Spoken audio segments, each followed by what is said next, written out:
Now that you know how to draw Lewis structures, I'm going to present you with the news that you're almost never going to actually be drawing a Lewis structure in this class.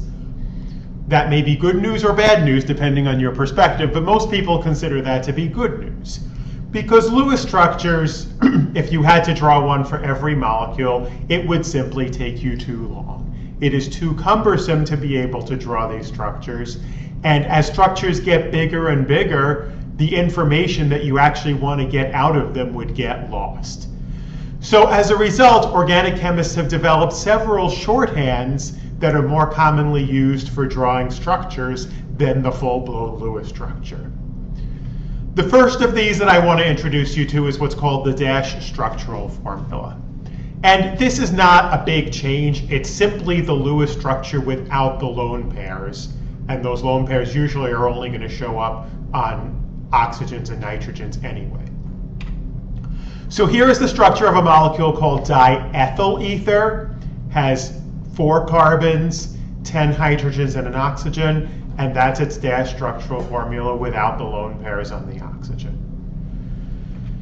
Another type of drawing is what's called a condensed structural formula. And this is a relic from the old days when we didn't have computer drawing programs and structures frequently had to be typed. And condensed structural formulas are designed to fit on one typed line.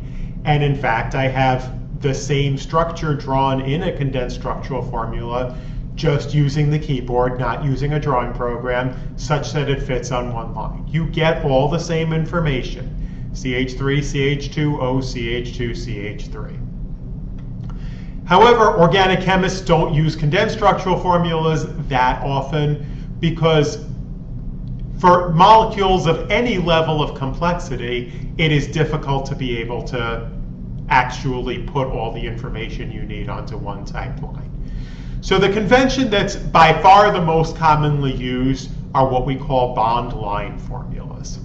And here is the same molecule, diethyl ether, drawn in bond line formula.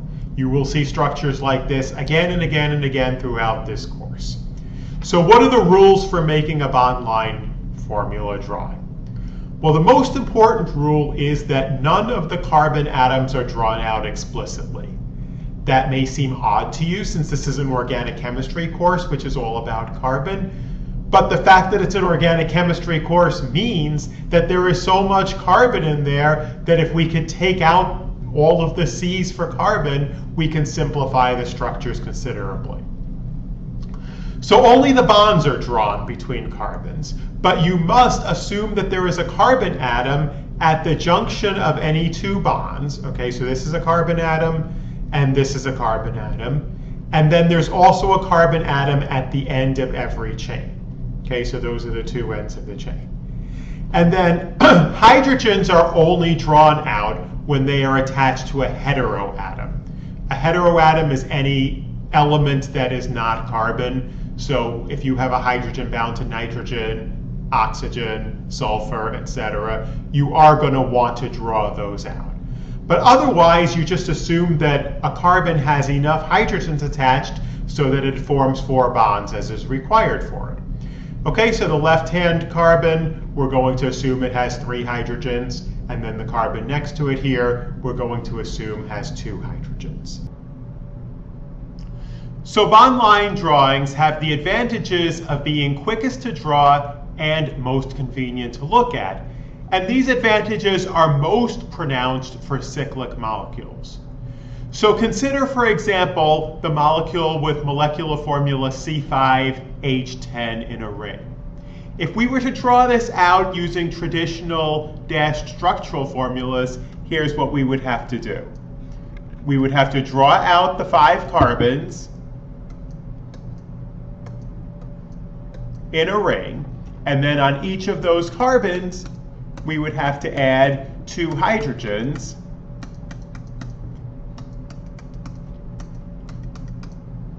so that the number of bonds to carbon equals 4, and we have our 10 hydrogens in the molecule. Using bond line formula, all we have to do is draw a pentagon, and that conveys all of the same information. Much easier to draw, much quicker, and much simpler to look at.